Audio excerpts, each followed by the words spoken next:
마음이 가난한 자들에게만 들리는 말씀. 나는 참으로 마음이 가난한 자인가? 이 말씀은 살아계신 말씀이기에 공중에 기록되어 하나님의 산소로 특별히 하나님께서 부르시는 자에게 분명하게 들려지리라 믿습니다.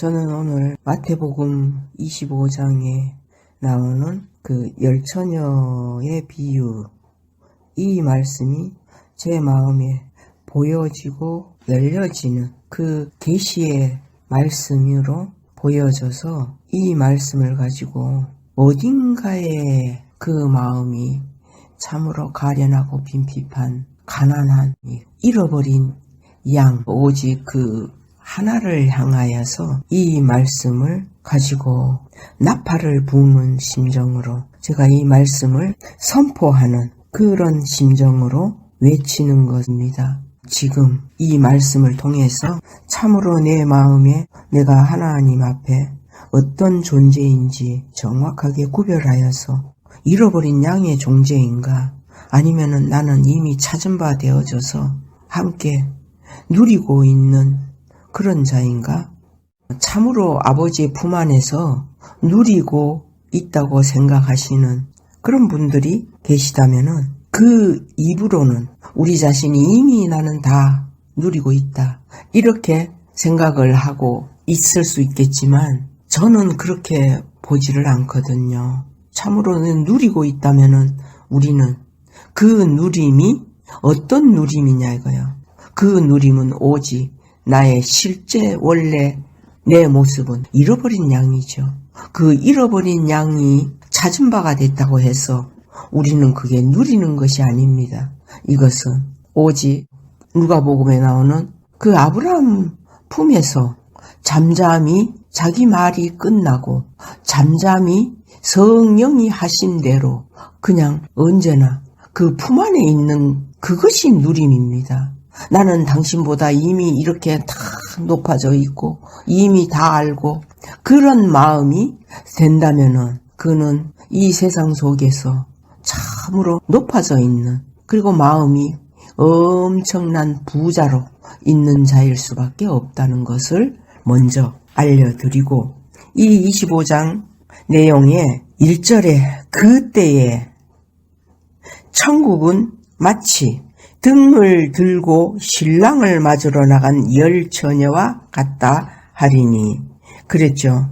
이 천국은 천국에 가는데 그 등을 들고 신랑을 맞으러 나간 열 처녀와 같다 하리니 그럼 천국은 무엇이 천국입니까?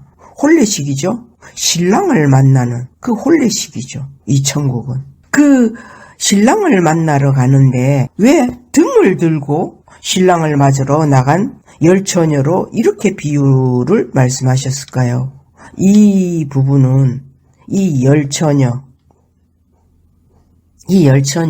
이스라엘 속에서는 이 혼례를 그 밤에 이 보통 세상 사람들은 낮에 이 결혼식을 많이 하는데 여기에서는 밤에 하고 있는 것입니다. 그리고 이 열처녀라고 하는 것은 들러리, 신부의 들러리, 신부가 잘 아는 그런 가까운 이런 사람들이 들러리로 서서 그 신랑의 집에서 이 열처녀가 춤을 추게 돼 있는 거죠. 이거는 이스라엘에 일어나는 하나의 결혼식의 문화죠. 이스라엘 외의 모든 나라는 이방인이 되겠죠. 그러면 이것은 이스라엘을 기준으로 한 이 표현은 그럼 이스라엘에게만 해당되는 말씀이 아니냐 이렇게 생각을 할 수가 있겠죠. 그렇지는 않습니다. 성경은 모든 자입니다. 마음이 가난한 자는 누구에게나 이 말씀을 통해서 하나님이 그 비밀을 이렇게 나타내시기 위해서 이 부분이 다 적용이 되어지게 하나님의 말씀의 능력은 바로 이런 것입니다. 지금 이 말씀을 먼저 누구라도가 여기에 다 될 수 있는 그것을 먼저 전제하에 반드시 내 귀에 어떤 것이 오는지만 구별을 하시고 분별을 하시기를 저는 그렇게 해서 이 말씀을 들으신다면은 이 말씀에 마음을 창념을 하셔서 들려질 수 있을 거라는 생각을 가집니다. 여기에서 이 열처녀의 이 비유는 이 등이라고 하는 것은 어떨 때 필요한가요? 어두움이 됐을 때에 등이 필요하죠. 이 혼례식은 밤에 일어났다는 것이죠. 이 밤에 이 혼례식이 있는 것은 자, 밤 상태라는 건 어떤 상태입니까? 우리가 눈이 있어도 깜깜하면은 보이지 않죠? 바로 그런 상태입니다. 우리는 지금 현실적으로도 눈을 가지고 있고 모든 것을 다 본다고 생각을 하고 있겠죠. 그러나 그 보는 것은 빛 가운데서는 우리가 다 볼 수가 있지만은 칠흑같이 어두운 그 깜깜함 속에는 눈이 있어도 아무 소용 없습니다. 보이지가 않으니까. 보이지 않는 세상이라는 것을 먼저 생각을 가질 필요가 있겠죠. 이 세상은. 우리는 우리의 이 두 눈으로 보는 것이 세상이 아닙니다. 하나님의 기준은 지금 깜깜한 밤입니다.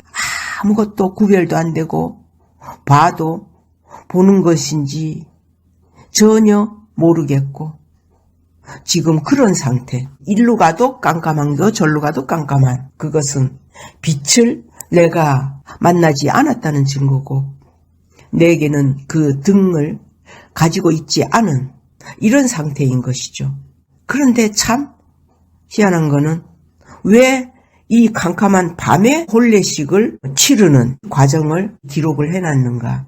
그리고 세상 속에서 있는 각각 나라가 다 다르지만 이 열처녀라는 이 사람은 과연 무엇을 의미하며 무엇을 나타내기 위하여 열처녀로 비유로 주님이 말씀을 하셨을까. 이런 부분을 우리가 생각을 해보는 거죠. 그래서 우리는 이 캄캄한 어두움, 그 밤 가운데에서 아무것도 빛을 발견하지 못한 바로 그런 상태 속에서 살고 있다. 아니요, 나는 빛을 다 봤고 만났고 이미 다 알고. 언제나 우리는 그런 마음이 먼저 나오게 돼 있을 겁니다. 그러나 자세히 나를 이 말씀 앞에서 정직하게 한번 보십시오. 나는 과연 이 빛을 어떻게 발견을 했는가? 밤이라고 하는 그 속에는 빛이 없으면은 아무것도 할 수 없는 바로 그런 상태가 아닙니까? 아무것도 할 수가 없습니다. 이 아무것도 할 수 없다는 것은 하나님의 일을 아무것도 하나님의 뜻을 아무것도 할 수 없는 그런 상태인 것이죠. 그래서 열처녀라고 하는 것은 바로 우리 자신의 모습이고 다섯은 미련하고 다섯은 슬기 있는지라 그랬습니다.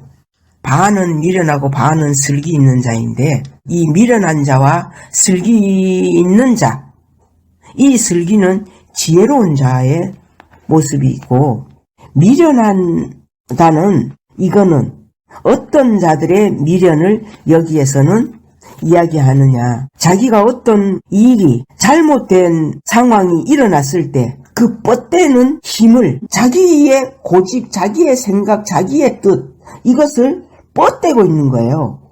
이것이 미련하다는 뜻이에요. 여기에서 이 미련은 자기 힘을 부르는 뻗대는 힘을 부르는 그런 태도가 되는 거죠. 마치 그 아비가일 남편 그 나발처럼 나발은 자기의 그 생각을 다 고집을 하고 있거든요. 그런 부분들이 미련한 상태를 말하는 겁니다. 그런데 우리가 잘 아시는 고린도전서 3장 18절에 보면은 어떤 말씀이냐면 아무도 자기를 속이지 말라. 너희 중에 누구든지 이 세상에서 지혜 있는 줄로 생각하거든. 미련한 자가 되어라. 그리하여야 지혜로운 자가 되리라. 그랬죠. 이 세상에서 지혜 있는 줄로 생각하거든. 미련한 자가 되라는 거예요. 그러면 여기에서 이 미련한 자는 어떤 자냐 이거예요. 이거는 사도 바울의 말인데 여기에서 이 미련함과 이 마태복음 25장에 나오는 이 미련함은 전혀 다른 겁니다. 이 마태복음에 나오는 이 미련함은 자기가 철저히 자기 아는, 자기 기준, 자기 경험, 자기 믿음 이런 이 부분들을 가지고 있는 그런 자의 미련함이고, 고린도전서에 나오는 이 미련은 이 세상에서 지혜 있는 줄로 생각하거든. 이것은 뭐냐면은 이 세상의 지혜, 우리가 듣고 우리가 배우고 습득하여서 되어진 이 세상의 지혜, 그 지혜가 있는 줄로 생각하거든 미련한 자가 되라. 이렇게 고린도전서의 말씀은 그렇게 되어 있죠. 이 세상에서 지혜 있는 줄로 생각하거든. 그 세상 지혜를 전혀 없는 자가 지혜 있는 자의 기준에 봤을 때는 미련한 자죠. 그 미련한 자가 되라는 거예요. 세상 지혜를 다 없는 것으로 그렇게 여기라는 거예요. 그리해야지 지혜로운 자가 되리라. 내가 세상 지혜가 없는 것으로 내 자신이 그렇게 생각을 해버리면은 그거는 자동으로 미련한 자가 되는 겁니다. 이 미련한 자는 세상의 지식과 지혜를 내가 소유할 수 있는 그 미련한 자가 되는 거죠. 세상의 지혜가 나는 없는 자니까 미련한 자죠. 그래야지 지혜로운 자가 되리라. 그래서 이 미련한 거는 지혜입니다. 지혜. 지혜로운 자가 되리라. 이 세상 지혜는 하나님께 미련한 것이니, 이 세상에 우리가 모세처럼, 사도 바울도 마찬가지지만 이 세상에 학문과 학술 그런 부분들이 모세는 다 가지고 있죠. 애굽의 모든 학문과 학술을 다 능히 익힌 그런 사람이라 할지라도 하나님은 그 지혜를 사용하시지 않았거든요. 미디안 광야에서 그 지혜를, 그 학문과 학술을 다 잊어버리게 만드시는 것이 하나님의 뜻이에요. 지금 이 고린도전서에만 있는 이 말씀이 바로 그 말씀인 거예요. 이 세상에 지혜 있는 줄로 생각하거든 미련한 자가 되라. 그 모세는 어떻게 했습니까? 그 지혜를 미디안 광야에서 다 잊어버리고 그렇게 바보가 됐죠. 그걸 잊어버리니까 미련한 자가 비로소 된 거예요. 그래서 하나님이 모세에게 이제 바로 왕에게 가가지고 내 백성 이스라엘 백성을 출애굽시킨다는 그걸 네가 가서 선포를 하고 말하라고 했을 때 모세는 뭐라고 했습니까? 아니, 저는 말을 할 줄 모릅니다. 이상한 일이잖아요. 이스라엘 히브리인을 그 애굽인이 죽일 때에 모세가 날카롭게 그 사람을 향해서 정확한 말을 다 하면서 이런 사람이었어요. 그런데 말을 못한다고 했습니다. 그 말을 할 수 없는 자입니다라고 말하는 것이 나는 미련한 자입니다. 세상 지혜가 저는 없습니다. 그 뜻이에요. 그렇게 됐을 때에 이 미련한 자가 세상 지식이 전혀 완전히 없는 그런 자가 됐을 때에 하나님이 그 지혜로우심을, 하늘의 지혜를 주신다는 거죠. 이 말씀이 바로 그런 뜻이 되는 겁니다. 그래서 기록된 바 지혜 있는 자들로 하여금 자기 괴율에 빠지게 하시느니라 하였고, 이 지혜는 어떤 지혜요? 예, 세상 지혜예요. 내가 배우고 익히고 경험된 그런 많은 지혜들, 세상에 너무나 많죠. 그런 자들로 하여금 자기 괴율에, 이거는 자기 스스로가 그 간사한 자기 속임에 빠져버리는 거예요. 하나님이 이렇게 하신다는 거예요. 세상 지혜는 하나님이 사용하지 않으신다는 거죠. 오직 하늘의 지혜, 주시는 지혜, 그 지혜로만 하나님이 하신다는 거죠. 그래서 하나님은 그런 자들로 하여금 자기 괴율에 빠지게 하시는 이라 하였고, 또 주께서 지혜 있는 자들의 생각을 헛것으로 아신다 하셨느니라. 지혜 있는 자들의 그 생각, 그 많은 학문과 학술, 이런 이 생각을 다 하나님의 판단입니다. 헛것으로 아신다 하셨느니라. 그런즉 누구든지 사람을 자랑하지 말라, 이겁니다. 나에게 그 지혜나 지식이, 학문과 학술이 있는 것으로 배워갔을 때에 어떻게 됩니까? 우리는 우리 자신도 모르게 이 나 자신을 내세우고 자랑을 하는, 그거는 이것입니다. 그거는 이런 것입니다. 이것을 가르치려고만 하는, 사람이 가르치는 것은 하나님이 인정하지 않습니다. 무엇이 가르친다고 했습니까? 성령이 이 모든 것을, 사람에게 우리는 배울 것이 아닙니다. 사람이 자기 자신을 자랑하는 그 속에서 배우는 것은 결국은 지식으로만 배우는 것으로 끝이 나는 것입니다. 하나님이 그렇게 말씀을 하셨죠. 이 지식은 지식의 열쇠만 가질 수밖에 없다. 그 지식의 열쇠는 뭐입니까? 실제로 될 수 없다는 뜻이죠. 지식으로는 다 맞고 옳고, 그래, 인정을 다 하죠. 그래, 맞아, 이거야.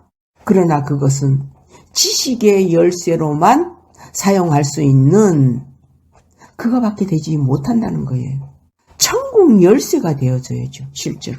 우리는 그 천국 열쇠를 받는, 지식의 열쇠가 아닌 천국 열쇠를 내가 캐낼 수 있고 찾아낼 수 있는, 침노해서 천국 열쇠를 우리가 내 것으로 뺏어올 수 있는, 그것을 주님이 말씀해 주셨어요.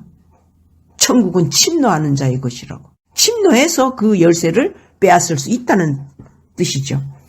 그래서 우리는 이 고린도전서에 있는 이 말씀을 통해서 사람을 자랑하지 말. 사람. 모세는 자기를 자랑할 수 있는 그 모든 것을 다 미디안 광야에서 다 버렸어요. 버려졌죠. 하나님이 그렇게 하셨으니까. 그래서 미련한 자가 됐죠. 그러고 나니까 사람을 자랑할 수 있는 것이 하나도 없어졌죠. 바로 하나님의 뜻은 이것입니다. 내가 무엇을 알면은 얼마나 가르치기를 좋아합니까? 이런 부분에서 이것은 자기를, 사람을 자랑하는 바로 그 일밖에 되지 않는다는 것입니다. 그래서 고린도전서에 나오는 이 말씀의 이 미련함은 이 열처녀에 있는 이 미련함과 다른 부분이죠. 이제 열처녀 속에 있는 이 미련은 완벽하게 자기 자신이 존재를 하고 있는 거죠. 내가 존재하고 있기 때문에 내 생각이나 내 오름이나 내 경험이나 이것을 가지고 계속 고집을 할 수 있는 거예요. 뻗대고 있는 이런 부분이죠. 이 미련한 이 모습을 이제 우리가 잠언을 통해 몇 군데를 찾아볼까 합니다. 잠언 1장 7절에 보면 이런 말씀 있죠. 여호와를 경외하는 것이 지식의 근본이거늘. 이 여호와를 경외하는 것이, 경외는 뭡니까? 하나님을 우리가 아버지라는 그 위상, 그 위상으로 우리가 두렵고 떨림이 경외 속에는 들어가 있는 것입니다. 사랑만 하시는 그 하나님이 아니라 참으로 아버지의 그 위상과 같은 두렵고 떨림에 그 경외하는 것이 지식의 근본이라 그랬어요. 미련한 자는 지혜와 훈계를 멸시하느니라. 책망도 되지요. 미련한 자들은 하나님이 주시는 지혜, 하늘의 지혜를 또는 하늘의 훈계, 책망을 멸시한다고 했습니다. 이 미련한 자는 자기 생각이, 자기 행위가 너무나 옳은 줄로만 알고 고집을 한다는 거죠. 잠언 12장 15절에 이런 말씀이 있습니다. 미련한 자는, 이 미련한 자는 어떤 자입니까? 자기 행위가, 자기 생각이, 자기 뜻이, 자기가 아는 것이 언제나 옳은 줄로만 아는 자들이죠. 자기의 옳음을 고집을 하는 자들이 미련한 자입니다. 자기 행위를 바른 줄로 여기나 지혜로운 자는 권고를 듣느니라. 이 권고를 지혜로운 자는 듣고 있는데 책망을 들을 줄 아는 자이죠. 지혜로운 자는 자기 행위를 바른 줄로 생각했었을지라도 그것을 내 생각이 틀렸구나. 이건 내 생각이었구나. 그렇게 해서 누군가의 권고, 이것을 듣는다는 거예요. 그래서 미련한 자는 분노를 당장에 나타내고 있지만 슬기로운 자는 그 수욕을 참느니라. 그 권고에 이 부분은 책망도 들어갈 수도 있고 이런 일들을 참고 듣는 거예요. 이게 미련한 자와 지혜로운 자의 차이를 말하는 거죠. 권고. 이 권고가 무엇입니까?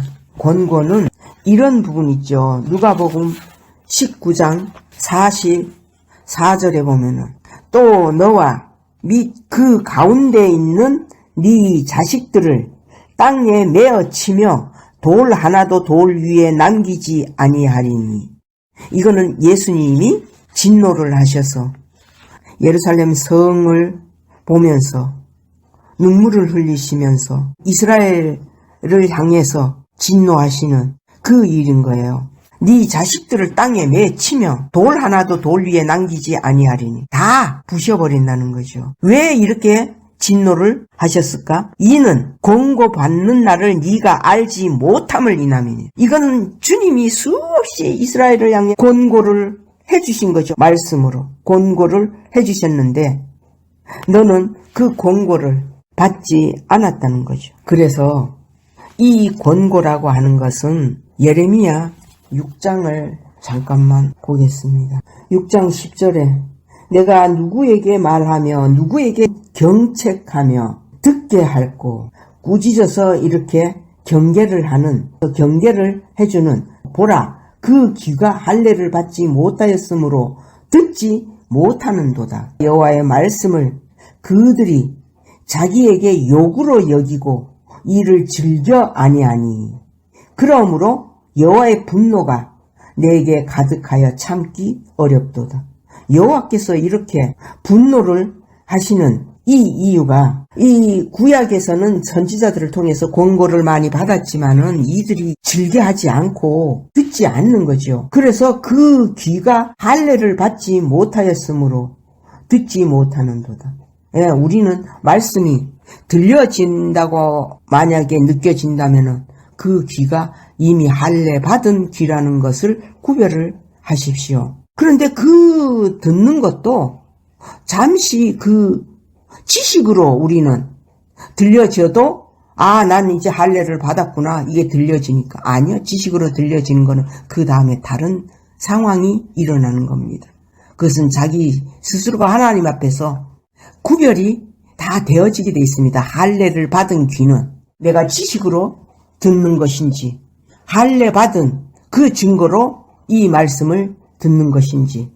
이사야 66장 1절에 여호와께서 이같이 말씀하시되 하늘은 나의 보좌요 땅은 나의 발등상이니 너희가 나를 위하여 무슨 집을 지을고 나의 안식할 처소가 어디랴. 나 여호와가 말하노라. 나의 손이 이 모든 것을 지어서 다 이루었느니라. 그랬어요. 무릇 마음이 가난하고 심령에 통회하며 나의 말을 인하여 떠는 자. 이게 두려워하는 것입니다. 떠는 자, 무서워하는 자. 이게 경외입니다. 경외. 하나님의 말씀을 인하여 두렵고 떨림이 되어지는 자. 그 자가 하나님을 경외하는 자입니다. 그 사람은 내가 권고하려니와. 그런 사람은 여호와께서 권고한단 말이에요. 마음이 가난하고 심령에 통회가 되는 거예요.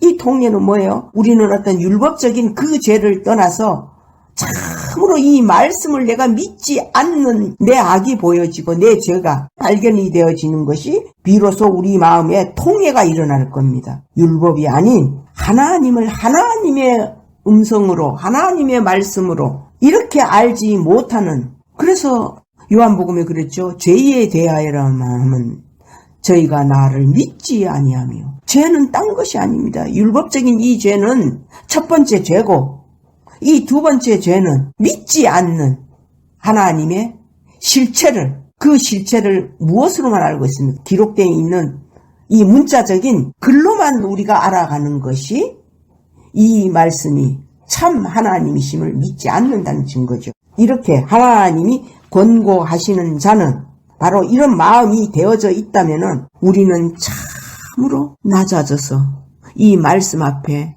우리 자신이 무릎이 꿇어져 있는 상태가 될 수 있는 겁니다. 그 상태가 됐을 때 하나님은 그 약속의 말씀을 가지고 권고를 주시는 겁니다. 그걸 저는 말씀드리는 겁니다. 그래서 언제 나는 권고를 받았던가 그것을 우리 자신이 한번 돌아볼 필요성이 있는 거죠. 그렇지 않으면 내가 권고받는 일이 없었단 말인가? 그러면 왜 권고를 받지 못했을까? 그것은 내가 이 말씀을 나는 하나님을 경외한 것이 아니라 두렵고 떨림으로 하나님을 알아간 것이 아니라 사랑의 하나님만 고집하고 그 사랑의 하나님만 붙잡고 가는 거예요. 그러다가 어느 날 내가 너를 도무지 알지 못하노라. 이런 상황이 일어난다는 것이죠. 그래서 이 권고받는 날을 정확하게 우리가 알아야 하는 것입니다. 하나님이 권고하신 또 예수 그리스도의 권고, 그 권고도 이렇게 반드시 있는 것입니다. 이 말씀들을 왜 찾느냐? 이렇게 해야지 정확한 이 말씀의 증거가 될 수 있는 것이고 하나님의 그 뜻을, 하나님의 생각을, 하나님의 마음을 이걸 볼 수 있는 것은 이런 증거의 말씀을 통해 가지고 하나님이 보여지는 겁니다. 말씀을 통해서 보는 거죠. 어떤 사람의 말을 통해서 보는 게 아닙니다. 어떤 사람을 통해서 보는 게 아닙니다. 그것을 정확하게 구별을 하시기를 원하면서 잠언에 있는 이 말씀들을 조금만 더 찾아보겠습니다. 14장 3절에 미련한 자는 교만하여 입으로 매를 자청하고 지혜로운 자는 입술로 스스로 보전하느니라. 이게는 입으로 매를 자청한다는 거 뭐예요? 자기가 말을, 자기 고집을 뻗대고 있다는 거예요. 이것이 매를 자청하는 그런 상태라는 거죠. 15장 20절에는 이런 말씀이 있습니다. 지혜로운 아들은 아비를 즐겁게 하여도 미련한 자는 어미를 업신 여기니라. 아비가 누구입니까? 아비는 여호와 하나님 아버지. 미련한 자는 어미를 업신 여기느니라. 이 어미가 누구일 것 같습니까? 예수님의 형태죠. 실상은 그 예수님 자체가, 예수님은 아들이지만은 이 어미는 누구를 나타내느냐? 그 야곱의 어머니 리브가는 성령입니다. 보혜사의 성령.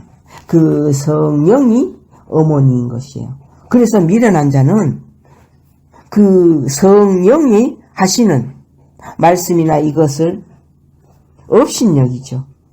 가볍게. 이제 그 의미를 18장 13절에 보면은 사연을 듣기 전에 대답하는 자는 미련하여 욕을 당하느니라. 사람의 심령은 그 병을 능히 이기려니와 심령이 상하면 그것을 누가 일으키겠느냐. 우리가 어떤 일들을 듣기 전에 대답하는 자는 어떤 자입니까? 이 미련한 자는 자기 아는 걸 가지고 먼저 자기가 대답을 한다 그 말입니다. 왜? 우리는 성령이 말하게 하심을 따라서 말하는 자가 돼야지. 이 미련한 자는 자기가 아는 것을 먼저 대답을 해준다는 것이에요. 24장 잠언 9절에 미련한 자의 생각은 죄요. 거만한 자는 사람의 미움을 받느니라. 교만이죠, 교만. 미련한 자의 생각 자체가 죄라는 거죠. 그럼 그 생각은 무슨 생각인데요? 자기 생각. 예. 자기 생각은 어떤 생각도 다 죄라는 거예요. 그럼 우리는 어떤 생각으로 살아가야 하는가? 성령의 가르침, 성령의 생각. 이것은 낮아진 자. 그 낮아진 자가 바로 슬기로운 자죠. 낮아질 수 있는. 그 낮아진 자가 자기 생각을 내놓지를 않죠. 그러나 미련한 자는 전부 자기 생각으로 나아가기 때문에 그 생각 자체가 다 죄라는 그 뜻이죠. 26장에도 보면은 개가 그 토한 것을 도로 먹는 것 같이 미련한 자는 그 미련한 것을 거듭 행하느니라. 네가 스스로 지혜롭게 여기는 자를 보느냐? 내가 분별 다 되고 다 알아. 이런 자를 보느냐? 그보다 미련한 자에게 오히려 바랄 것이 있느니라. 이게 솔로몬의 지혜입니다. 잠언은 지혜의 말씀이죠. 미련한 자에게 오히려 우리가 배울 것이 있다 이거예요. 여기에 나오는 지금 이 미련한 자는 자기가 없는 그런 자, 거지 나사로처럼 자기가 없으면은 자기 말이 끝난 자죠. 그래서 네가 스스로 지혜롭게 여기는 자를 보느냐? 자기 스스로가 그건 자기 지혜고 자기잖아요. 그렇게 구별을 하는 거죠. 30장 32절에 만일 네가 미련하여 스스로 높은 채 하였거나 혹 악한 일을 도모하였거든 네 손으로 입을 막으라. 이렇게 된 거예요. 왜냐하면은 우리는 죄를 가지고 있기 때문에 무엇인가 알면은 나도 모르게 이렇게 다 아는 채 하고 이런 부분들이 없을 수는 없겠죠. 스스로 높은 채 하였거나 혹 악한 일을 도모하였거든. 하나님 앞에서 악한 일이 무엇입니까? 믿음이 없는, 믿지 않는 그런 악한 일을 내가 내 꾀로 합리화시키는 그런 일이 네가 발견이 되거든. 아, 내가 악을 도모했구나. 그리고 내가 다 아는 것처럼 높은 채 했구나. 이게 만약에 보여지거든. 얼른 네 손으로 입을 막으라 그랬어. 그것은 무슨 말입니까? 얼른 네 말을 하지 말라는 거예요. 막으라고. 이 방법을 알려준 거예요. 우리는 육체를 가지고 있는 본성적인 욕심, 그것은 없어지지 않는다는 거예요. 이 육체는 동물이기 때문에 식욕과 성욕과 탐심은 인간이 원래 가지고 있는 거예요. 그래서 우리가 피할 수 없다는 거죠. 그래서 그런 속에서 내가 이런 일이 일어났거든. 얼른 네 손으로 입을 막으라고 한 거죠. 이게 방법인 거예요. 내 말을 끝을 내라는 거예요. 그러면은 적어도 하나님 앞에 이런 일로 징계를 받는 그런 일은 면할 수 있다는 거죠. 이런 일들을 내가 스스로 여전히 높은 채 하는 이걸 자꾸 말을 하는 거예요. 누구에게든지. 이렇게 내가 많은 내 오름을 가지고 내 꾀를 만들어 갖고 악을 도모를 하는 거야. 그런 것이 보여질 때는 이런 방법을 하라. 이제 이거 알려주시는 것이죠. 그 다음에 마태복음 25장에 슬기 있는 자. 이 자는 지혜로운 자라 그랬죠. 어떤 일의 도리, 즉 살이나 판단력, 말의 내용을 이해하는 이해력, 이런 부분들을 깨닫는 그 재주가 있는 자예요. 어떤 일에 구별이 되어지고 판단력이나 이해력이나 이건 내 스스로가 이렇게 아는 게 아니거든요. 이 지혜는 하나님께서 주신 그 지혜죠. 그 지혜로 내가 이것을 깨닫는 거예요. 깨닫는 재주를 내가 찾아낸 거죠. 이제 슬기롭고 지혜로운 이제 이 자는 어떤 일을 할 수가 있느냐? 누가복음 1장 17절. 이거는 세례 요한을 놓고 하는 얘기입니다. 저가 또 엘리야의 심령과 능력으로 구약에 있는 엘리야입니다. 주 앞에 앞서가서 아비의 마음을 자식에게 거스리는 자를 의인의 슬기에 돌아오게 하고 주를 위하여 세운 백성을 예비하리라. 이게 세례 요한이 그 엘리야의 영감을 가지고 그래서 엘리야의 심령이 그대로 세례 요한에게 임해진 겁니다. 능력으로. 엘리야의 능력은 어마어마한 능력이죠. 엘리야의 그 사역이 이 세례 요한에게 와진 거죠. 이 세례 요한이 하는 일이 아비의 마음을 자식에게 넣어주는 거죠. 거스리는 자를 의인의 슬기에 돌아오게 하고 우리 주변에 거스리는 자들이 얼마나 많습니까? 그런 자들도 우리가 슬기로움에 돌아오게 할 수 있는 거죠. 단 이 말씀이 내게 주어진 말씀으로만 보여졌다면, 이거 엘리야의 사역이 세례 요한에게 이렇게 가졌네? 그러면은 오늘날에도 똑같은 거죠. 우리가 그 엘리야의 사역, 다윗의 사역 얼마나 많습니까? 그런 일들이 내게 어떤 말씀으로 와졌다면은 그 사람은 이러한 일들을 할 수 있다는 것을, 저는 이 말씀이 제 마음에 들어온 부분이 개인적으로 있었습니다. 거스리는 자를 의인의 슬기에 돌아오게 하고, 우리는 보통 우리를 거스리면 그냥 끝을 내버리죠. 권고를 잘 하지가 않죠. 해도 듣지 않으니까. 그런데 이 말씀을 의지해서 이게 의인의 슬기로 돌아오게 하신다고 했으면은 이 말씀은 이렇게 될 수 있다는 거죠. 25장 마태복음으로 돌아가면은 이렇게 5은 미련하고 5은 슬기 있는 자라. 이렇게 이제 이 지혜롭고 슬기로운 이 자가의 구별이 됐죠. 여기에 있는 이 슬기로운 자는 자기라는 자기 자신, 자기 이름, 자기 혼이죠. 그것을 언제나 버릴 줄 아는 자가 슬기로운 자죠. 그러나 미련한 자는 자기를 철저히 버리지 않고 자기가 아는 그것을 계속 고집을 하고 뻗대는 그런 상황이 바로 이렇게 미련하고 슬기 있는 자로 구별이 이렇게 되는 겁니다. 그래서 이제 이 두 종류가, 미련한 자들은 등을 가지되 기름을 가지지 아니하고 슬기 있는 자들은 그릇에 기름을 담아 등과 함께 가져갔더니, 그랬습니다. 등은 깜깜할 때 필요한 것이라 그랬죠.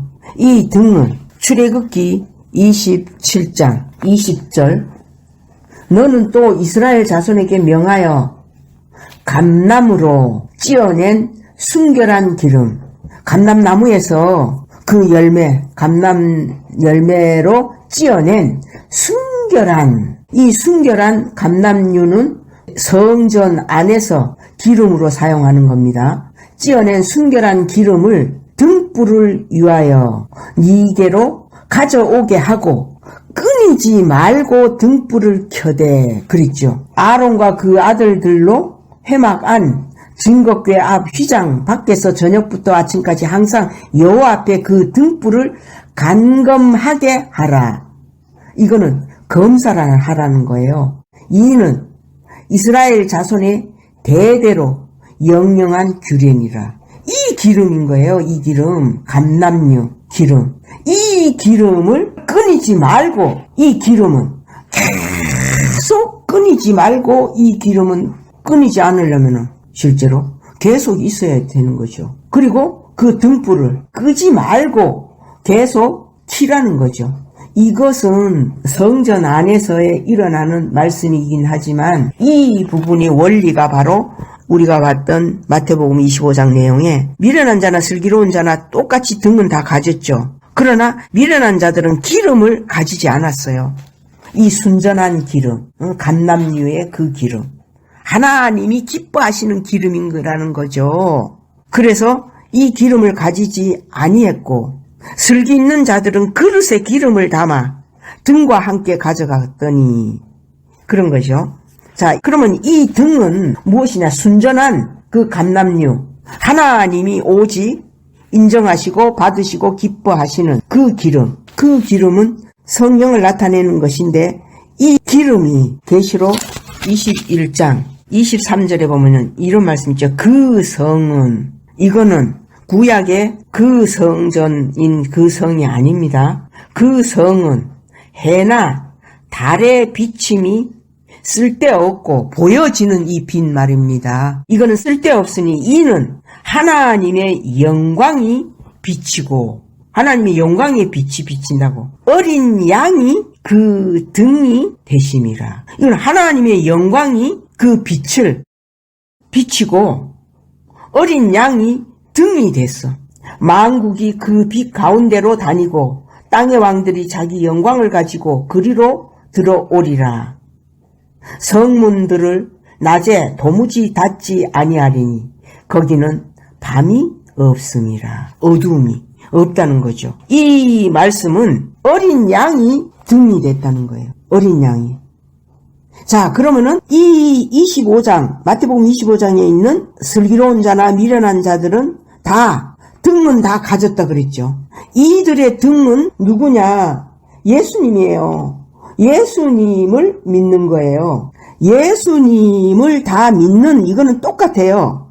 똑같은데 이 슬기로운 자들만이 기름을 가졌죠. 이 기름은 따로 그릇에 그 기름을 담아 등과 함께 가져갔더니 그랬어요.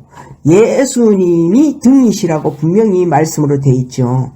계시록 6장 6절에 내가 네 생물 사이로서 나는 듯하는 음성을 들으니 가로되 한 데나리온의 밀 한 대요 한 데나리온의 보리 석 대로다 또 감람유와 포도주는 해치 말라 하더라. 감람유의 중요성을 말씀드리려고 요걸 생각이 되어져서 읽어본 겁니다. 그렇게 이 감람유 기름, 이 기름이 이렇게 중요한 것인데 이 슬기로운 자들은 이 감람유를 이것을 그릇에 기름을 담아서 등과 함께 가져갔지요. 그러나 미련한 자들은 등만 가지고 간 거예요. 등은 뭐냐 하면은 이 옛날에 호롱불처럼 그런 것인데 그 밑에는 기름이 들어있고 심지가 있어서 그 불이 켜져 있는 등입니다. 그러나 그 호롱불은 한계가 있다는 거죠. 그 기름이 다하면은 그 불은 꺼지게 돼 있죠. 이 미련한 이들도 그 등에 켜져 있는 그 불 똑같이 가졌는데 이 슬기로운 자들만 이 기름을 자기 그릇에 담아서 따로 갖고 있는 거예요. 실질적으로 생각한다면은 미련한 자들은 왜 기름은 준비를 안 했을까요? 똑같은 열처녀인데 표면적인 현실적으로는 여기에 있는 이 미련한 자들이라고 하는 이들이 이 슬기 있는 자들을 봤을 때는 이 미련한 자들이 훨씬 잘 알고 똑똑하고 세상적으로 많은 지식을, 이 말씀의 지식을, 하나님에 대한 지식을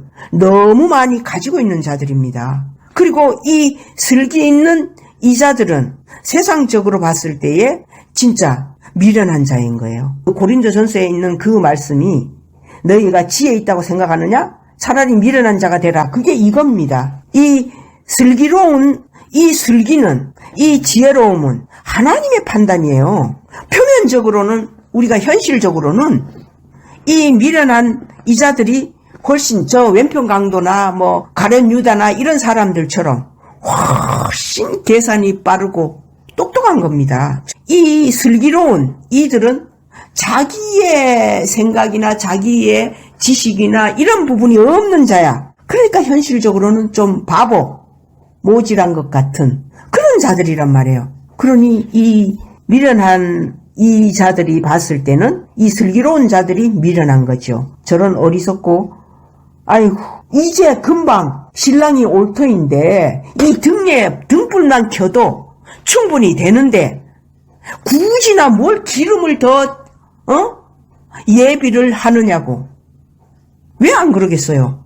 저라도 그렇게 했을 겁니다. 이 밤이 지금 되어져서 그 등불을 켜는데 하루 동안 그 등불이 신랑이 올 때까지는 충분히 비칠 수 있다는 거예요. 등불 빛이 없으면은 우리는 신랑을 맞이할 수가 없거든요. 신랑 역시도 등불 빛을 보고 그 앞으로 와 오실 수 있기 때문에. 그러나 이 미련한 자들은 슬기로운 이들을 봤을 때에 야, 그걸 뭘 그렇게 굳이나 힘들게 그걸 그릇에다 따로 담아가지고 그것을 이 등과 함께 뭘 그렇게 복잡하게 하느냐. 등은 그냥 등불만 가져가면 되지. 이렇게 판단을 한 거예요. 계산을 한 겁니다. 이미 시간의 계산을. 그래서 슬기로운 자들을 향해서 자기들의 판단이 옳은 것으로 생각이 됐기 때문에 자기 옳음을 고집을 한 겁니다. 그 고집을 뻗대는 그것이 있는 거예요. 이 미련한 자들이. 미련이 바로 그런 부분이라 그랬잖아요. 자기 생각, 자기 오름, 자기 판단. 그래서 그걸 고집을 하는 거예요. 이 자들이 미련하게 보인 거예요. 슬기로운 자가. 그래서 이 기름을 가지지 않고 슬기로운 자들만이 이 기름을 그릇에 담았다는 것은 그 그릇이 무엇일까요? 요한복음 5장 35절. 요한은, 이건 세례 요한입니다. 켜서 비치는 등불이라. 너희가 일시 그 빛에 즐거이 있기를 원하였거니와 내게는 요한의 증거보다 더 큰 증거가 있으니 아버지께서 내게 주사 이루게 하시는 역사 곧 나의 하는 그 역사가 아버지께서 나를 보내신 것을 나를 위하여 증거하는 것이요 또한 나를 보내신 아버지께서 친히 나를 위하여 증거하셨느니라. 요한은 켜서, 이 킨다는 거는 등불로 켜서 비치는 등불이라는 거예요. 제가 아까 말씀드렸죠. 이 빛은 한계가 있는 거라고. 그 등불 속에 있는 조그만 그 기름이 끝나면 끝나는 거라고. 그래서 그 빛 가지고 너희는 일시, 이건 예수님이 하신 말씀입니다. 일시 그 빛에 즐거이 있기를 원하였거니와. 일시 잠시 그 빛으로 즐거워하는 거예요. 아, 이제 신랑을 맞으면 돼. 그러나 그것은 끝이 난다는 거죠. 그러나 내게는 요한의 증거보다 더 큰 증거가 있으니. 이 등은 예수님을 나타내는 것이지만은 계시록에 분명히 그랬죠. 이 등은 예수님이신데 그 예수님으로 말미암아 너희가 잠시 기뻐하고 하는 그 일은 있을 수 있다는 거죠. 그런데 그 예수님은, 이 등은 한계가 있다 그랬잖아요. 예수님이 무슨 한계가 있어? 한계가 있어요. 왜? 육체로 오신 예수님이기 때문에 그 육체는 반드시 끝이 나는 거예요. 어떻게? 죽음으로 끝이 나는 거예요. 이거는. 그래서 그 켜서 비치는 그 빛은 잠시라는 거죠. 그래서 여기에 있는 정말 슬기로운 이 다섯 처녀는 표면적으로는 미련한 모습이지만 이들은 그 기름을, 그것도 감람류 기름, 그 기름을 그릇에 담은 것이죠. 그릇에 담아서 등과 함께 가져가는 것. 이 그릇이 무엇입니까? 이 그릇은 바로 우리 육체입니다. 우리 육체를 갖고 뭐라고 성경에는 되어 있습니까? 질그릇 같은 너. 우리 육체는 질그릇이에요. 흙으로 만든 그릇이란 말입니다. 이 기름을 이 슬기로운 자들은 자기 몸에 부었단 말입니다. 자기 몸 안에 이것은 계속 있는 것이죠. 이것을 이 미련한 자들은 자기 몸 안에 이 기름이 굳이 이렇게 담을 필요가 없다는 거죠. 그래서 이 부분은 구체적으로는 요한복음 14장 16절에 예수님이 올라가시면서 뭐라고 하셨어요? 이제 내가 또 다른 보혜사, 그 보혜사 성령을 내가 너희에게 보내리니 이 보혜사 성은 영원히 떠나지 아니하는 12제자에게 예수님이 하신 약속의 말씀이죠. 떠나지 않는 그 보혜사 성령이에요. 보혜사 성령이 다른 부분이 그런 겁니다. 기존에 우리가 알고 있는 성령은 우리에게 임하였다가 떠나기도 하고, 그러니까 일반적인 교회에서 맨날 성령 충만을 위해서 기도하고 부르짖고 꽹과리 치고 북치고 이렇게 하면서 난리죠. 예. 그것은 왜 그렇게 하겠어요? 그 성령이 임했을 때는 충만하고 하지만은 그 성령은 떠나갑니다. 그러면 다시 또 불러들이는 거예요. 부닥거리처럼. 그런데 이 보혜사 성령이라고 하는 이 부분은 영원히 임하신 자는 영원토록 떠나지 않는, 이것을 예수님이 약속을 주셨답니다. 약속으로. 그 약속은 변할 수가 없죠. 바로 그 부분을 말한 거예요.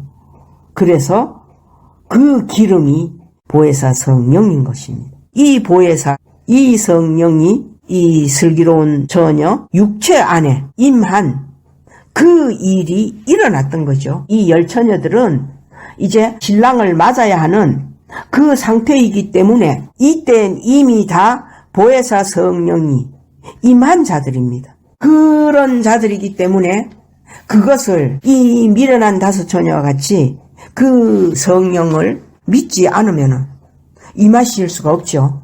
그러니까 자기 몸에 이 기름을 담을 수가 없는 것이죠. 이것을 완벽하게 슬기로운 자들은 준비가 되어져 있은 상태이기 때문에 그 신랑 집으로 이제 가는 것인데, 그 신랑이 더디 오므로 굉장히 금방 올 줄 알았는데, 이 미련한 자들은 금방 올 줄 알고 기름에 대해서는 전혀 관심도 안 뒀는데 더디 오니까 다 졸며 자는 거예요.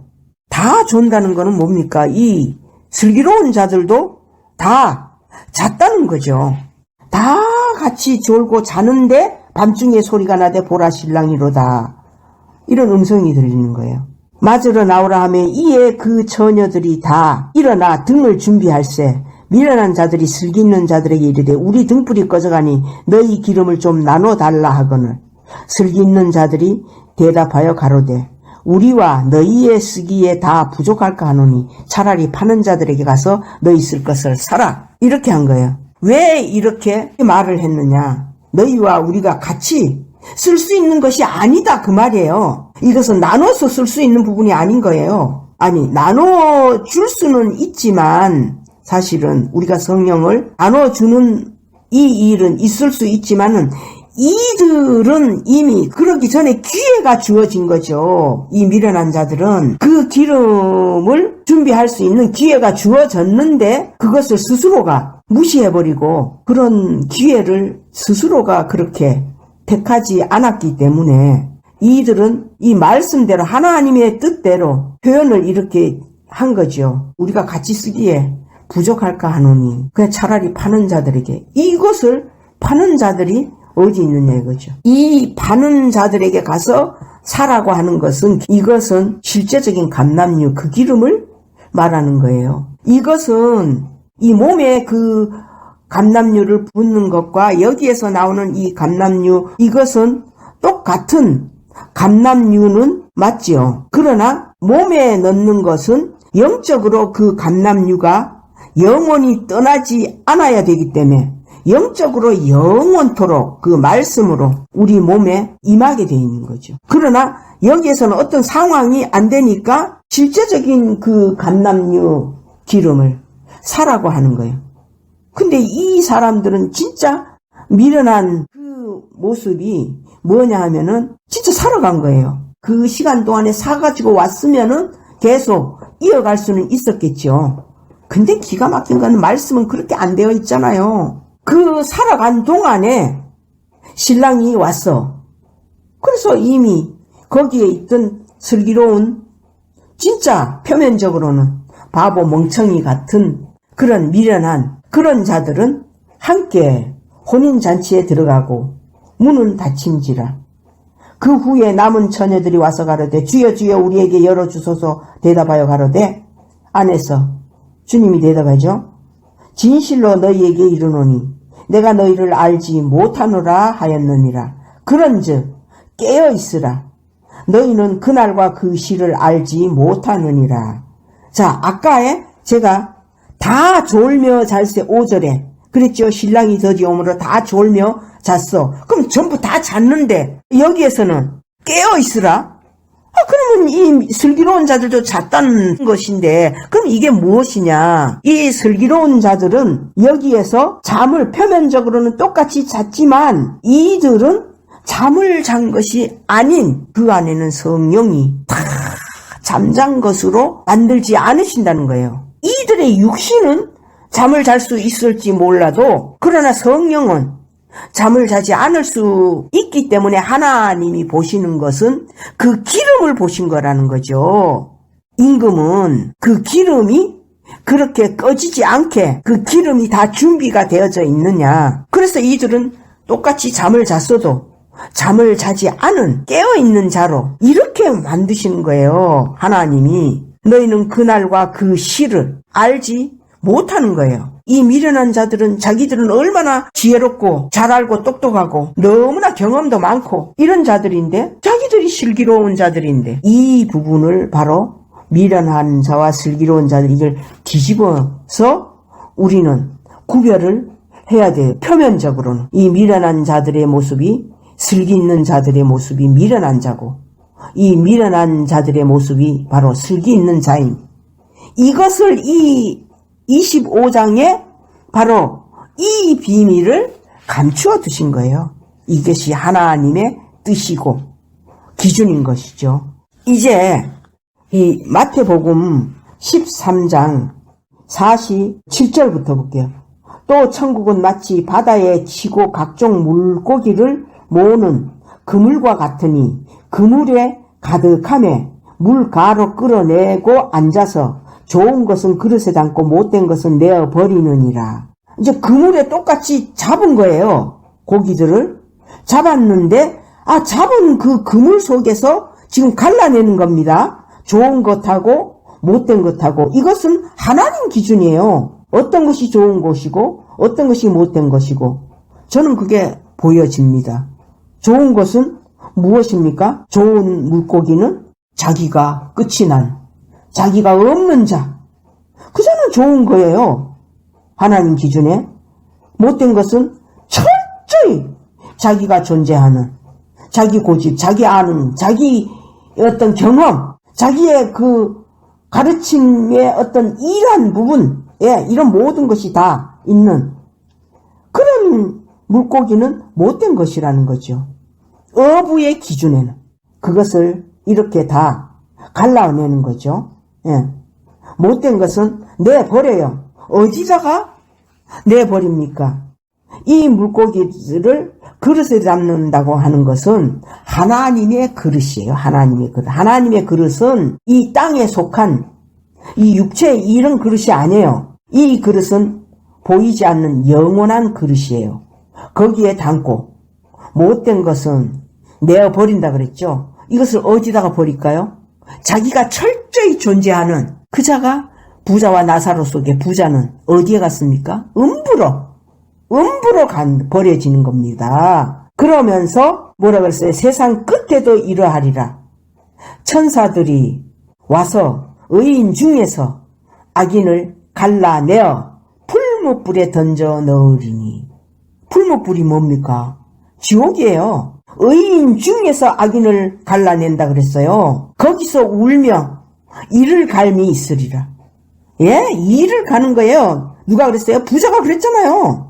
음부에서 그 하나님을 향해서 따지고 들면서 어떻게 저 거지 나사로를 품고 있을 수가 있습니까? 아버지는 내 아버지인데 왜 저 거지를 안고 있느냐 이거예요. 나는 지금 여기에서 지금 내 혀가 뜨거워서 죽을 지경입니다. 얼마나 이를 많이 갈았으면 그 혀가 뜨거워서 그런 상황이 된다는 거예요. 중요한 것은요, 의인 중에서 악인을 갈라낸단 말입니다. 의인 중에서. 자, 그 다음에 한 군데를 더 찾아볼게요. 마태복음 22장이죠. 1절부터 보는 예수께서 다시 비유로 말씀해 가라사대 천국은 마치 자기 아들을 위하여 혼인잔치를 베푼 어떤 임금과 같으니 그 종들을 보내어 청한 사람들을 혼인잔치에 오라 하였더니 쭉 이제 청한 사람들을 불러오는 거예요. 근데 그들이 싫어해 오기를. 그래서 다시 다른 종들을 보내며 가로되 청한 사람들에게 이르기를 내가 오찬을 준비하고 하되 나의 소와 살찐 짐승을 잡고 모든 것을 갖추었으니. 이게 갖추어진 것이 있습니다. 혼인잔치에 오소서. 혼인잔치는 이게 사람들이 구경하러 오는 게 아닙니다. 이 혼인잔치는 이거는 자기 혼인잔치가 돼야 하는 거예요. 내가 그 혼인잔치의 신랑과 신부가 되는 그 일이 되는 거예요. 우리는 당연히 신부의 모습이지만 하였더니 저희가 돌아보지도 않고 하나는 자기 밭으로 하나는 자기 상업차로 가고 그 남은 자들은 종들을 잡아 능욕하고 죽이니 임금이 노하여 군대를 보내어 그 살인한 자들을 진멸하고 그 동네를 불사르고 이에 종들에게 이르되 혼인잔치는 예비되었으나 청한 사람들은 합당치 아니하니. 그들이 원치 않는다는 거죠. 이 혼인잔치를. 왜 그들은 원치 않을까요? 그들은 무엇으로 만족하는 자들이에요? 우리가 아까 봤던 마태복음 25장처럼 그 등불로만 만족하는 자들이에요. 그러니까 괜찮아. 우리 거기는 안 가도 이런 거예요. 그래서 이 임금이 이제 말씀을 하는 거죠. 노하여 화가 난 거죠. 진노. 군대를 보내. 천군 천사, 하늘의 군대를 보내서 그 살인한 자들을 진멸하고 그 동네를 불사르고. 이게 뭡니까? 이게 소돔과 고모라.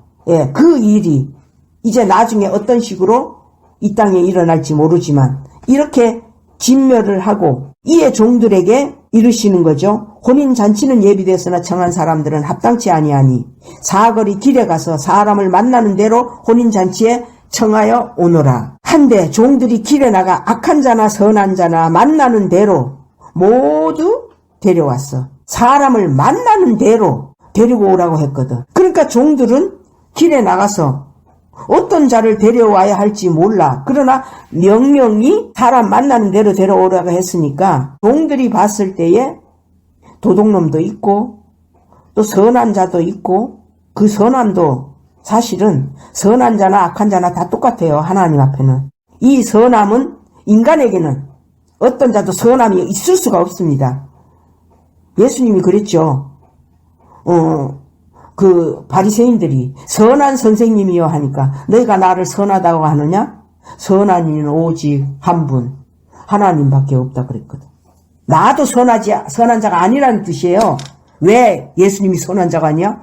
육체를 말씀하신 거죠. 육체이기 때문에 선한 자가 아니라는 뜻이에요. 육체가 아니면은 완벽한 선한 하나님만이 선하신다는 그 선은 그런 거예요. 그래서 그런 자들을 다 데리고 왔죠. 그랬더니 혼인 자리에 손님이 가득하게 된 거예요. 이런 사람들을 불러냈어.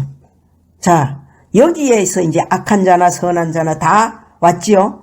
여기에서 우리가 아까 봤던 의인 중에서 악한 자를 우리가 찾아낸다 그랬잖아요. 갈라낸다고. 물고기의 그 말씀이 바로 이 부분인 거죠. 그래서 혼인 자리에 손이 가득한지라 임금이 손을 보려 손님들을 이렇게 보려고 들어오는 거예요. 거기서 예복을 입지 않은 한 사람을 보고 가로되 거기에서 예복을 입지 않은 사람이 보여진 거죠.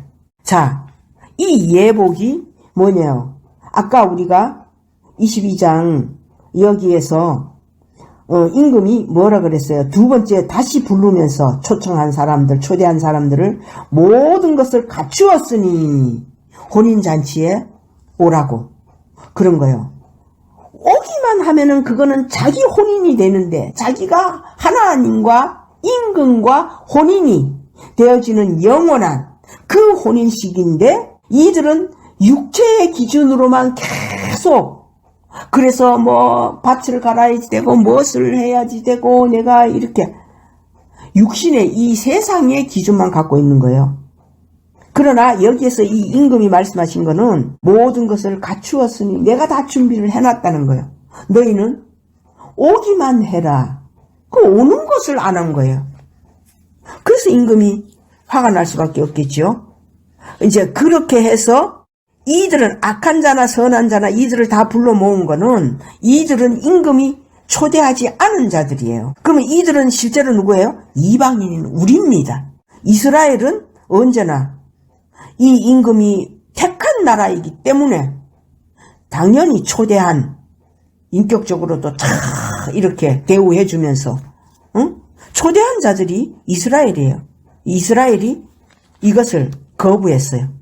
예수님은 실제로 뭐냐면은 교회의 머리이기 때문에 신부의 얼굴이 되는 것이 예수님이에요. 신랑은 하나님이죠. 당연히. 여호와 하나님. 이렇게 되어지는 것인데 이 일을 이 이스라엘이 싫어했기 때문에 사거리 길에 가서 그랬잖아요. 사거리는 동서남북이죠.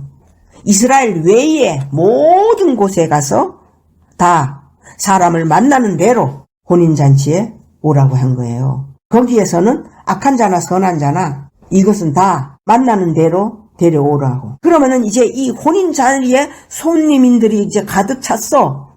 숫자들이 찾는데 임금이 손을 보러 들어왔는데 예복을 입지 않은 한 사람을 보고 친구여, 친구라고 불렀잖아요.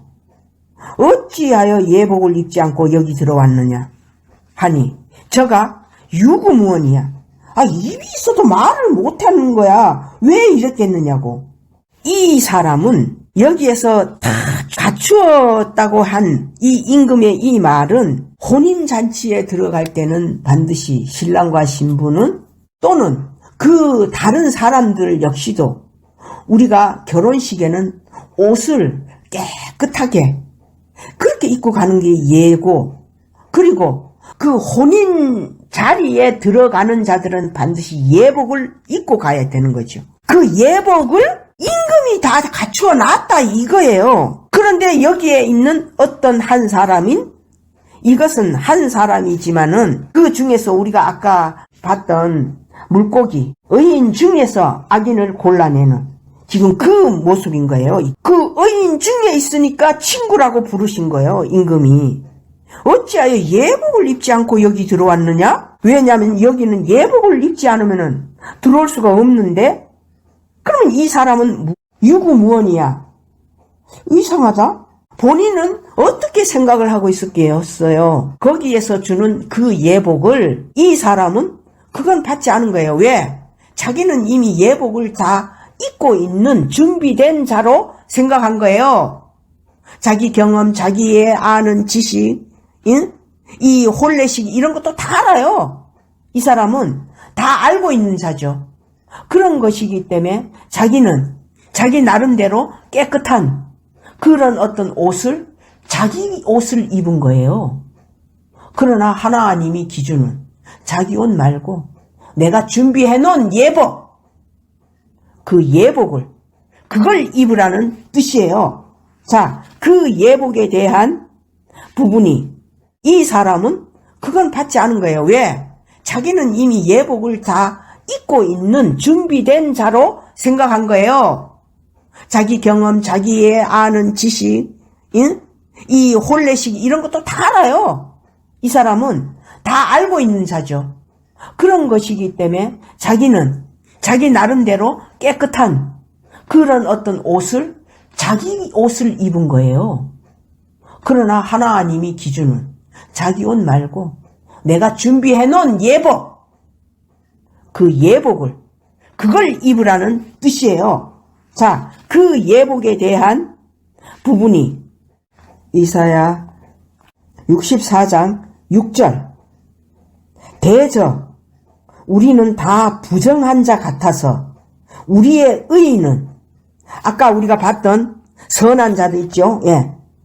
우리의 의인은 다 더러운 옷 같으며 우리는 다 쇠폐함이 잎사귀 같으므로 우리의 죄악이 바람같이 우리를 몰아가나이다. 주의 이름을 부르는 자가 없으며 스스로 분발하여 주를 붙잡는 자가 없사오니 이는 주께서 우리에게 얼굴을 숨기시며 우리의 죄악을 인하여 우리로 소멸되게 하셨음이니라.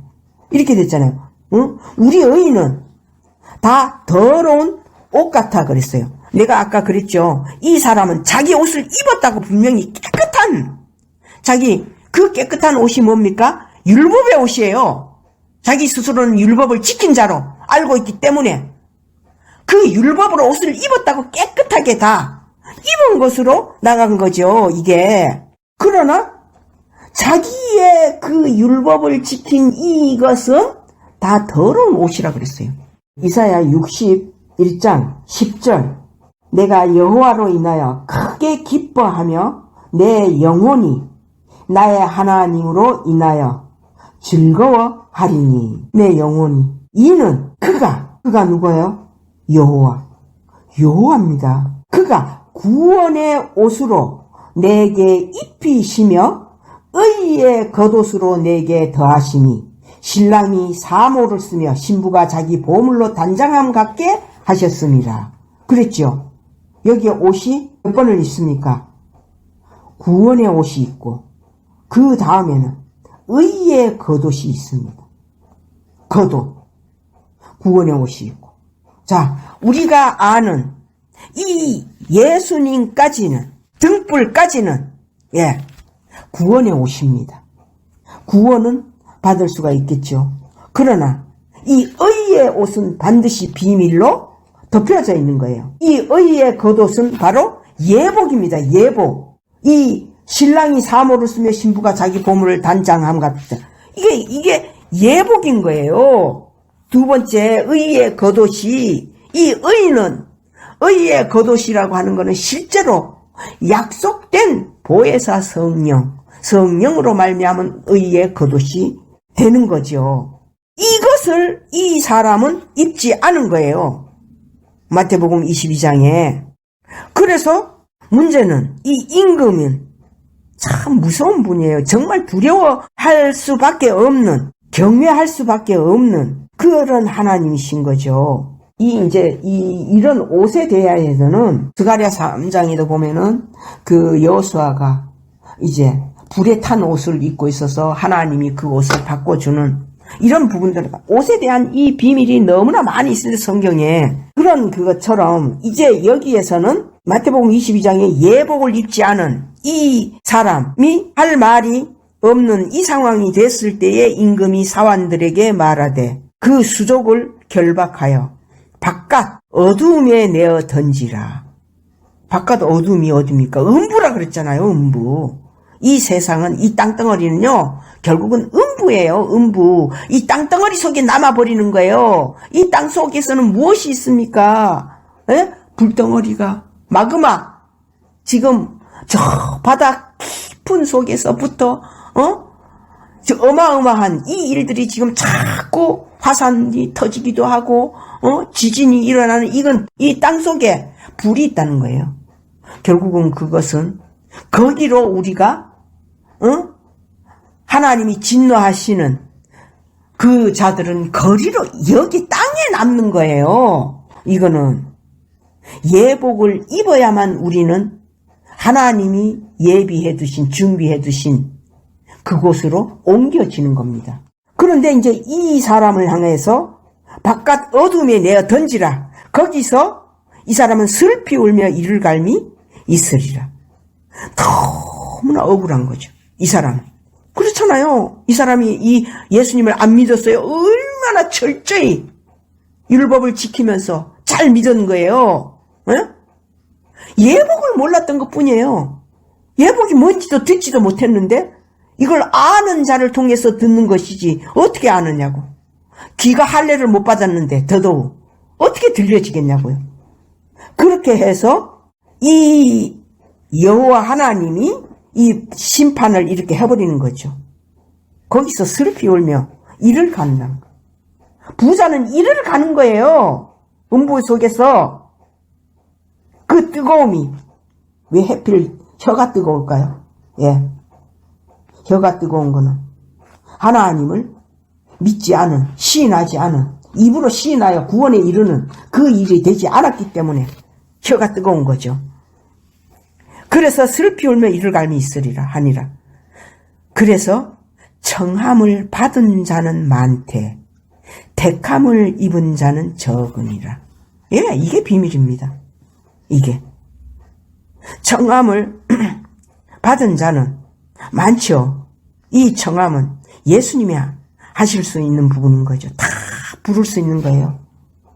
그러나 결과적으로 그 예복을 입는 자는 택함을 입은 자인데 그 자들은 너무나 적다 그랬어요. 그래서 너희는 좁은 길로 가라 그랬어요. 그 길은 찾는 이가 적고 그 길은, 넓은 길은 원하는 자들이 많지만 이 좁은 문은 길이 좁고 협착해서 찾는 이가 적다 그랬어요. 그 길이 너무 어려워, 힘들어. 무엇이 이렇게 복잡해? 예. 아니요, 실상은 복잡한 것도 아닌데 우리는 나 자신으로 있을 때, 내가 무엇을 해결하려고 할 때, 내가 율법을 지켜서 나가려고 할 때 복잡하고 힘들고 어려운 거예요. 그러나 내 안에 성령으로 말미암은 거라. 내 멍에는 쉽고 내 집은 가벼운, 바로 그 길이 될 수 있다는 거죠. 저는 그것을 꼭 이 비밀을 이렇게 외칠 수밖에 없고 알려줄 수밖에 없는 지금 그 시간을 말씀드리는 겁니다. 이 때입니다. 너희는 그 날과 그 시를 알지 못하는 이 말씀을 참으로 우리 자신에게 보고 정말 우리의 자식들까지 매침을 당하는 그 권고함을 받지 않아서 다 멸망을 시키는 그런 일을 왜 만들겠습니까? 그냥 그 권고함에 귀를 기울여 보세요. 그래서 저는 오늘 이 말씀들이 바로 이렇게 권고 차원으로 말씀을 드리는 겁니다. 이것은 가르침이 아닙니다.